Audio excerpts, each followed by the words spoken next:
आता वेणा हळूहळू मोठी झाली ती वयात आली त्यानंतर तिला सासरी पोचवण्यात आलं आणि सासरी पोचवल्यानंतर ती काय करायची की आपल्या आई वडिलांनी दिलेले संस्कार अतिशय चांगले होते. ती सेवा करायची सासू सासऱ्यांची आणि स्वयंपाक घरात काय काम करायची आणि मुली दरवेळेस वाचन करायची. तिला गोपनी पंतांनी ग्रंथ दिले होते. रोजच्या प्रमाणे वाचत बसली असता जय जय रघुवीर आरोडी ऐकायला आली. मी पटकन गेली, नमस्कार केला वाटून. त्यांनी विचारलं, मुली काय गो वाचते? ही न भाग्य मे काळ कंठीते वेळ जावया ग्रंथ वाचिते. गुरुजी सांगते त्यात श्री हरी देई दर्शनात होय. मुली कोणता ग्रंथ वाचले? एकनाथी भागवत वाचले. वा वा, मुली ग्रंथाची निवड उत्तम केली आहे. काही वाचते ते कळतं का तुला? नाही हो, काही कळत नाही. याचा अर्थ काय? याचा अर्थ विचारू कोणाला? मी सासरी कोणाला नको आहे. हे बघ मुली, ग्रंथाविना मोठी वाचू नये. धान्य उदंड मोदी येते तरी मापे न बघते. म्हणजे इकडे राहा तिकडे आणि तिकडचे राहा तिकडे, त्याच्यामध्ये काय नाही. पुन्हा पुन्हा वाचत राहा, पुन्हा पुन्हा वाचत राहा. त्यांनी सांगितलं घरात जाऊन भिक्षा घेऊन ये. आणि ती घरात गेली. तांदूळ गुळ टाका असते ते भिक्षा अर्पण केली जोडीमध्ये आणि त्यांनी जय जय रघुवीर म्हणत आशीर्वाद दिला. झालं गुरुजी महाराज, मला वाचलेलं काही समजत नाही, पण अर्थ सांगणारे गुरु कधी भेटते. हे बघ मुले, सत्कार विना परिपाकांचे भवे सद्गुरु दर्शना. गुरुसाठी मुली शोधावं लागत नाही. तुझी उपासना झाली ना की ते तुला स्वतः भेटायला येते. वाचत राहा. आणि गेले वैजय रघुवीर की ना वेळे ना पुन्हा पुस्तक ग्रंथ वाचायला एकदा, पण लक्ष लागत नाही. पुन्हा बदल गेला, पुन्हा वाचायला गेलं, लक्ष आज मला कसं काय होतं. मग तिला वाटलं ते जे दारात भिक्षक आले होते ते सद्गुरू नसतील ना, असं तिला वाटलं. आणि म्हणाले असते आज काय माझ्याकडून ग्रंथ वाचून होणार नाही, म्हणून घरातील सर्व काम केलं. म्हणजे स्वयंपाक केला, जेवण केलं आणि जेवण दुपारचे झाल्यानंतर आपल्या कुलपुरोहितांकडे गेले. कुलपुरोहित म्हणजे काय हो? कुलाचं पुढचं गीत सांगणारे ते कुलपुरोहित. कुलपुरोहित बडीशेप वगैरे तोंडात घालून दुपारच्या वेळी झोपाळ्यावर बसले असते. सात्विक वृत्तीच्या मुलीला आल्यावर वेळे का आलीस इथे? गुरुजी अशी समस्या आहे. तुम्ही मला वाच सांगितलं, पण मला अर्थ कळत नाही. तुम्ही सांगा का? हे तुला वाचायला येतं सांगितलं वाच. मला आलं तर मी तुला सांगणार ना. आणि ती खूप वाढवली. आज येतील का, उद्या येतील का, परवा येतील. खूप वाढले, फार दुःख झालं. आणि एक दिवस पुन्हा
गोकुळी म्हणतानी महालक्ष्मी गर्भापुरीत दर्शन घेतलं. पण स्त्रियांना गर्भापुरीत प्रवेश नव्हता. वेळाने गर्दीमध्ये थांबली. त्या गर्दीमध्ये थांबल्याचं काय ऐकायला आलं हो?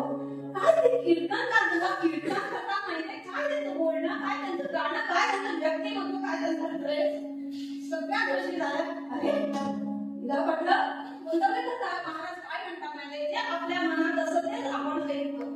त्याप्रमाणे हिला ते ऐकायला आनंद झाला. म्हणाले तुला माहिती आहे का ते समर्थ रामदास स्वामी आहे. हो का म्हणाले असं ते.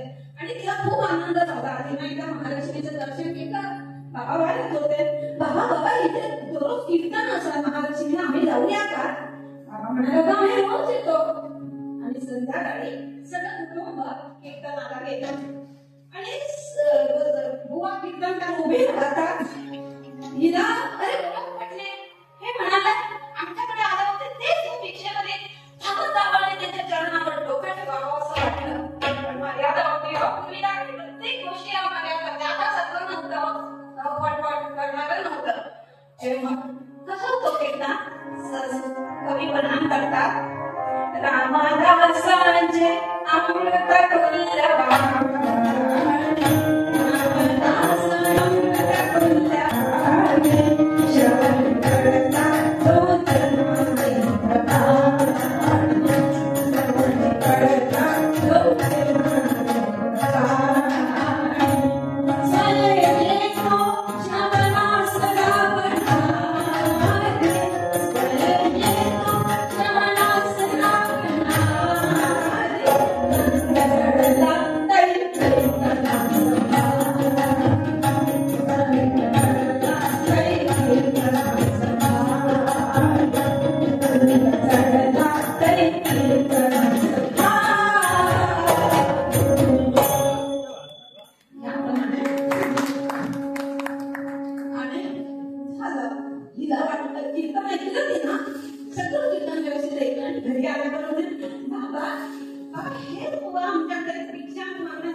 खूप आनंद झाला. स्वागत केलं.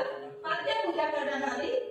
आणि त्यांनी स्वतःच्या सिद्धवाणीने प्रत्येकाच्या कानात त्रयोदशाक्षरी राम मंत्र दिले. श्रीराम जय राम जय जय राम मंत्र दिला. प्रत्येकाची समाधी लागली. समाधी लागली तर बुवा वेळ म्हणते समाधीतून उतरवायला पाहिजे ना. समाधीतून उतरवलं आणि ते निघून गेले. आता जसा देव तसा भाव हा सगळ्यांनी ठरवलं. आता आपण अनुग्रह घेतला ना, आपण नामस्मरण करायचं, भजन करायचं, पूजन करायचं, कीर्तन करायचं असं ठरवलं. आणि नंतर काय झालं की जी कीर्तनाला गेली ना ती सगळ्यांच्या पायापाशी बसली, म्हणजे चरणापाशी पुढच्या ओळीत बसली. तर पेन आणि वही घेऊन बसली आणि लिहून घ्यायला लागली. कीर्तन संपल्यानंतर म्हणाले महाराज आपण साधक चतुष्टाय जीव शिव म्हणजे का, अमुक म्हणजे का, माया म्हणजे का, मोह म्हणजे का सगळं विचारायला लागले. समर्थाने सुद्धा त्यांची सगळे जे काय प्रश्न होते डिफिकल्टी ती सॉल्व्ह केली आणि झालं. पण एक कथाकथित आपल्याला सज्जन म्हणणारे लोकांना मात्र त्याचं काय वावगं होतं, काही नाही वावगं, पण लोकांना काय दिसत होतं. दिवस लोक वाईट बोलायला म्हणजे काय करायचंय की रोज ही पुढे जायची बसायची आणि तुम्ही अमुक म्हटलं तमुक म्हटलं आणि ते सुद्धा जाताना सगळं त्यांचं संख्येचं निरसन करायचं. पण आपण सगळे त्या कीर्तनाला येत नाही. तुम्ही नव्या, तुम्ही सगळे सज्जन आहो. मी सांगते गोव्याला तर ते लोक काय म्हणतात, तुला कसा बोलतो, कसा ताल चुकतो, काय बोलते, कशी करते, आणि लोक ही कथा हे चुकलं हे चुकलं म्हणत असतात. म्हणजे चंद्रावर सुद्धा तो डाग काळा नको होता, बाकीचं बघणार म्हणजे लोक कसे असतात ते सांगते. असं होतं सगळी सांगलीवर. आणि हिला खूप वाईट बोलला. पाहिलं का त्यांच्या डोळ्यात पाणी आलं तर हिच्या डोळ्यात येतं, आणि काय नाचते का, काय बोलते का, काय तुम्ही एवढं ऑब्झर्व केलं. मी असं कधी तुला कसे सांगतात कसे टाळी मारत होते. तुम्ही एवढं बघितलं म्हणून त्यांनी तू चाललं म्हणून असे बोलणार कृपातून बाहेर काढलं. एक कुटाळ म्हणतात त्यांना, चांडाळ चौकडे ते बोलत होते का रोज काहीतरी बोलायचं. आई वडिलांना सांगून बघितलं काही उपयोग झाला. मग हिनं काय केलं, झाली कीर्तना मी कोल्हापूरची संपली ती आपल्या सासरी निघून गेली मिरजेला. आणि मिरजेला गेल्यानंतर रोजचं रुटीन म्हणजे सासू सासऱ्यांची सेवा, घरचं काम वगैरे वगैरे सगळं करायला लागले. रोजचं आलं आणि उरलेला वेळ वाचन केल्यानंतर संध्याकाळी पुन्हा सगळं असेल ना, काय सांगणार तुला आम्ही ऐकलंय असं म्हणणार ती नव्हे. पुन्हा सगळं असेल ना, आपण ते कीर्तन श्रवण करायचं असं म्हणून तिनं विचार केला आणि रोज संध्याकाळी कीर्तनाला जायची. तिथे पण काय केलं, एकाच जागा तिनं पकडली होती आणि पुन्हा परत निघून घ्यायची. पुन्हा ती शंकेचं निरसन रोजचं. आता हे सासू सासऱ्यांच्या कानावर गेलं. सासू सासऱ्यांनी काय केलं, काही बोलले नाही. सासू सासऱ्यांनी कामाचा व्याप वाढवला. म्हणजे घासलेली भांडी पुन्हा घाण करून टाकली, धुतलेले कपडे पुन्हा घाण करून धुवायला, जेणेकरून तिनं कीर्तनाला जाऊ नाही. असं चाललं. ही पण भरभर सगळं करायची आणि जाऊन कसं थोडं का असेल ना, तिची जी जागा होती म्हणजे या पैसा बागा जागा द्या, पातळणे सत्ता काळं कुंकू लावतात का, स्वतःला मीराबाई समजतात. लोक बोलायला लागले हो, मग काय सुटलेलं पूर म्हणायचं. म्हणजे काय बोलायचं, पुरुष बोलायचं ते बोलायचं, निदान स्त्रियांनी तरी वाच घ्यायला नको होती का. ज्याचा कोणी नाही ना तो असा करतो त्याचं त्याला माहिती आहे. पण तिला कळत चुकलं, लोकांना सुधारायचं नाही, स्वतःला सुधारायचं. अध्यात्म श्रवण हे मनात पाणी एक प्रकारचं नाही. दिवसांदिवस विषयाने बोलवते असं चालले होते दिवस. आणि त्या कीर्तनकाराने काय डिक्लेअर केलं म्हणजे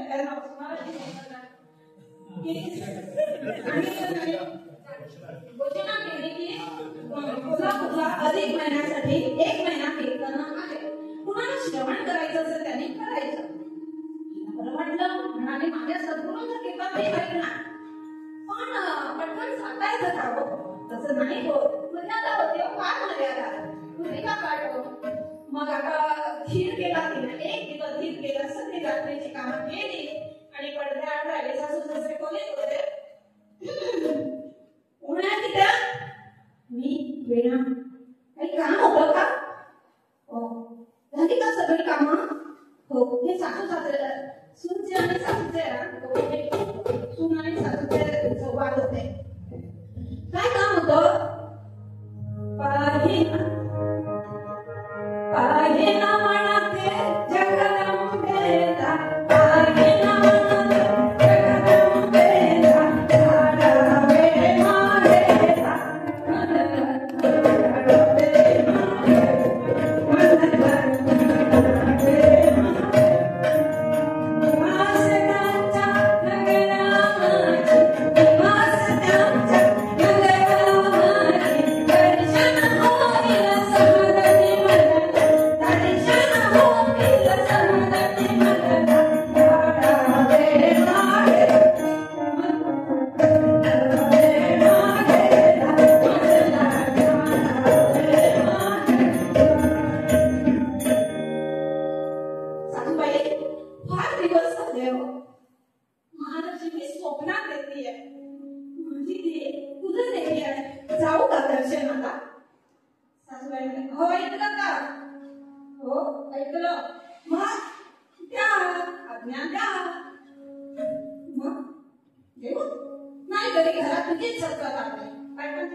तुझीच सत्ता तापते, जाऊ दे का. तू कशी जाणार, कधी येणार, कोणाबरोबर काही विचारलं जाते ना, जाऊ दे. आणि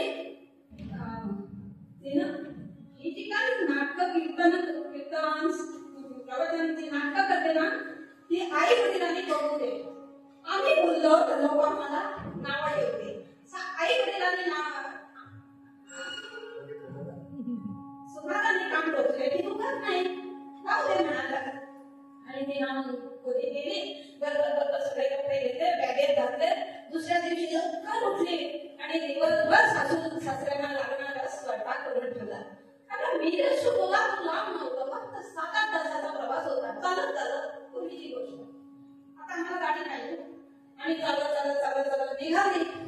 आता ही तिने सांगलेला मुलगी आल्याचं आई वडिलांना त्याला वेगळं वाटलं. एवढीशी मुलगी ती आणि एवढ्या रात्री आले तर मग सांगितलं आई बाबांना. तिचं स्वागत वगैरे झालं तर कशी का आली कीर्तनाला.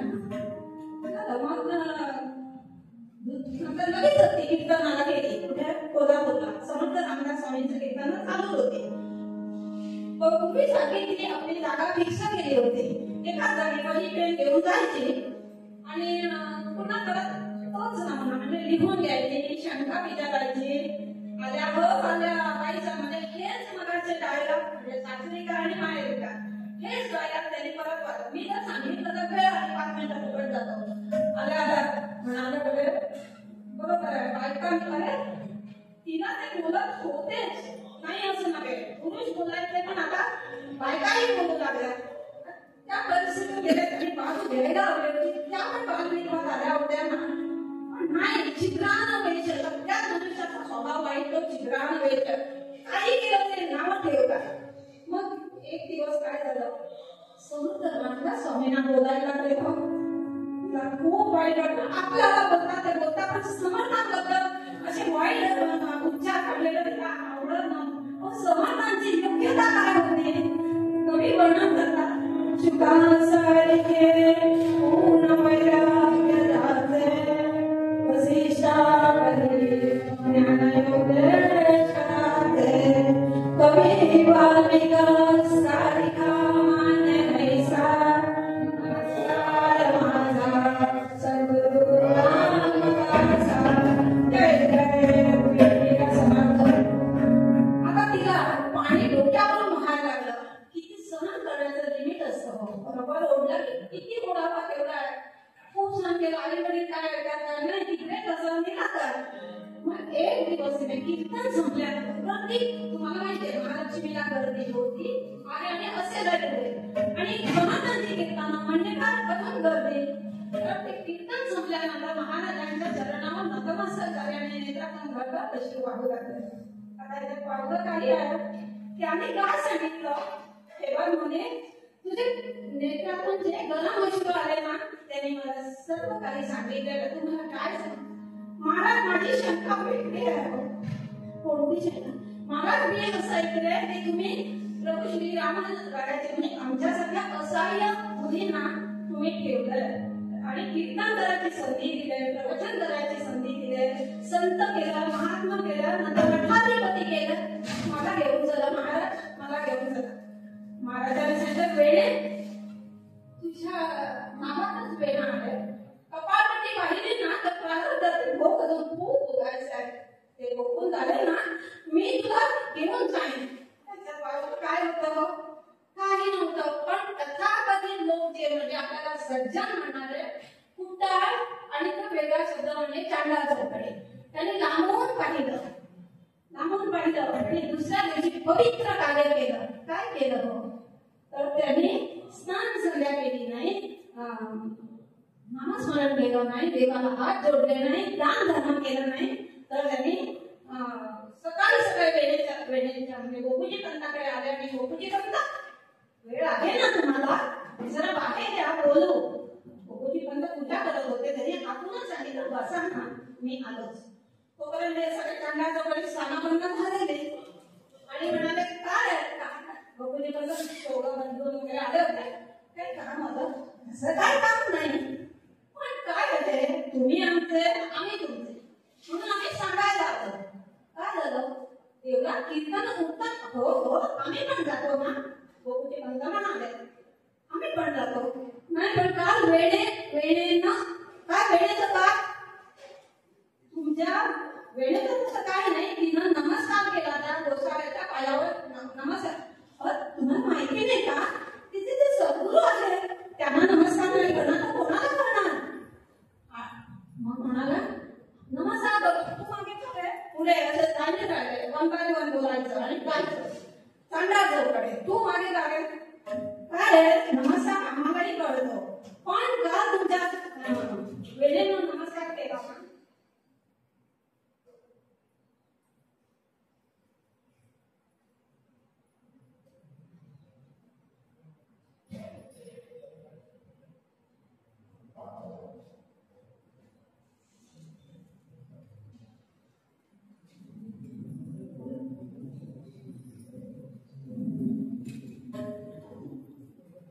तुमच्या वेळेने नमस्कार केला ना, तो काय वेगळा होता. गोसाव्याला काय सांगितलं की मला तुझ्याबरोबर घेऊन चल, आणि त्या गोसाव्याने सांगितलं मी नेतो.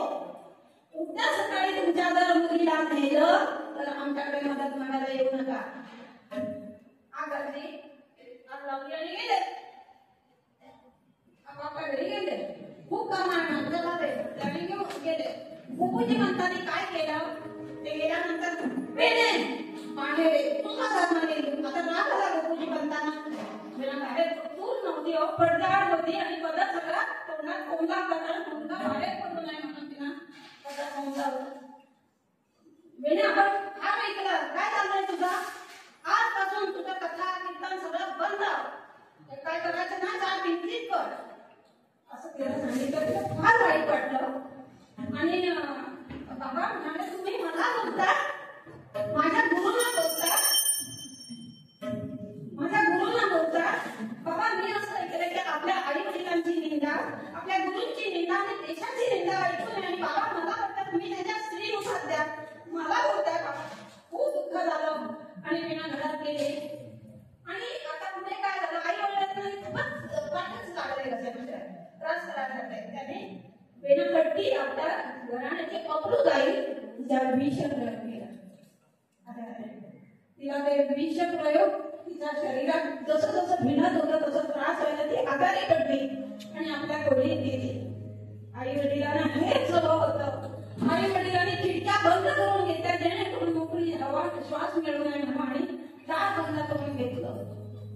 आणि ही वेणाची म्हणजे दाह होऊ लागला म्हणून तिनं पाणी पिण्यासाठी माठ असं ते बघितलं, माठ नव्हता. अरे कोणाची व्यवस्था आहे का म्हणाला, तुला तेव्हा मृत्यू आला म्हणून चिंता नाही, मृत्यू हा अटळ आहे आणि तो आलेला बरा. पण म्हणायला लागले पिता पिता तर पिता, पण आईने असं करावं तुमच्या तब्येतीची बाप असं म्हणाला. देवा उदंड असते भक्त तुम्हाला, कोण तुझं आम्हाला. गुरुदेवा गुन्हेगाराला सुद्धा शिक्षा विचारली जाते, पण मला कोण विचारणार. गुरुदेवा शेवटची इच्छा आहे, हात जोडून तुमच्याकडे प्रार्थना करते आणि गुरुदेवांकडे त्यांनी प्रार्थना केली, एकदा दर्शन द्या, एकदा दर्शन द्या. आणि कोटी सूर्याची प्रभा असणारे तेजस्वी सूर्य दिसतात, समर्थ रामदास स्वामी दिसतात. वेळा उठून बसली, तिला जिंदान मिळालं. उठून बसल्यानंतर वेळाचा आवाज येतोय, कोणाचा तरी आवाज येतोय. यांनी आई वडिलांनी सांगितलं त्या चांडा चौकटींना, चला मयादाला लागणार सर्व सामान घेऊन या, बांबू हार काय असेल ते सगळं घेऊन या, मयादाचं सामान. आणि आपलं गर्दी चांडा चौकटी झाली, गर्दी फार झाली. आणि काय झालं, अरे तिच्या खोलीतून आणि कोणाचा तरी परक्या पुरुषाचा आवाज येतोय. म्हणून उघडून बघितलं, कोटी सूर्याची तेज असं म्हणजे दुपारच्या वेळी. आता या दिवसांना पावसात बघा जसा सूर्य बघता येत नाही, तळपणारा सूर्य, तसं त्या खोलीत समस्त रामदास स्वामी उभे असताना चूक झाली, आमची चूक झाली, चुकलं आमचं, आम्ही तुम्हाला ओळखलं नाही म्हणाले, तुमच्यामुळे आज आमची वेळा वाचली.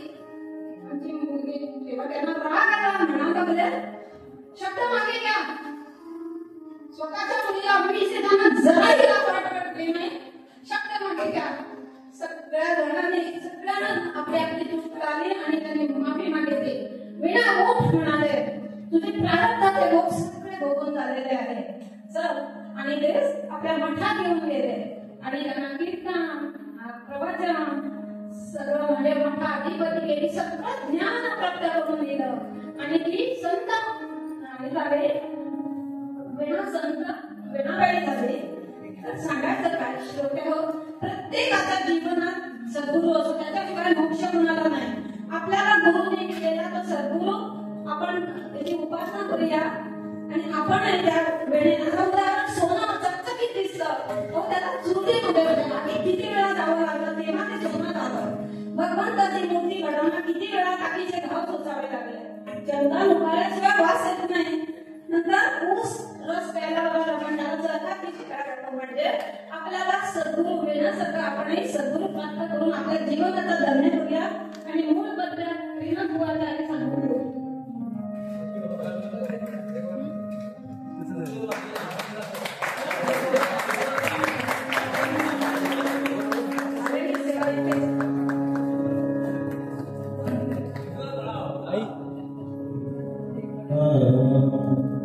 काय मानवा न भूले